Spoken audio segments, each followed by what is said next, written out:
学生囡仔伫学校跋倒着伤哦，要安怎来处理？新北市教育局出版全台湾头一本的校园紧急伤病处理手册，希望予学校有一套制度来处理这个紧急事件。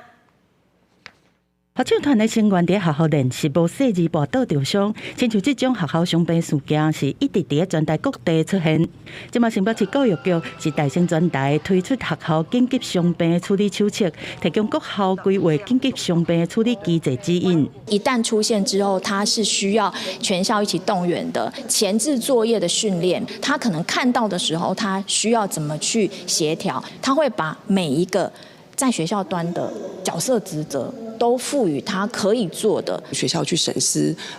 应该是不是我们的 SOP 目前还可以再修改？护理师急救完之后就结束了，但是我们还是希望说，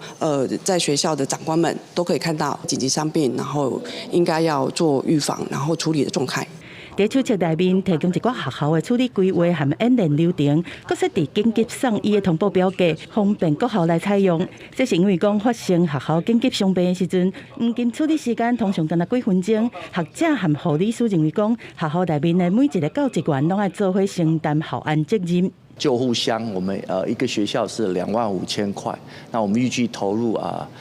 大概接近800万的经费，来让全市的每一所学校都能够有紧急救护的这样的一个资源跟设备，还有流程。基本的血压机、通喙用的膏料，甚至是酸素桶，拢装箱啊。教育局提供各校的救护箱，紧急状况发生的时阵，会当直接派上路，确保学校内面的紧急伤病状况，拢会当伫第一时间得到完善的处理。记者综合报道。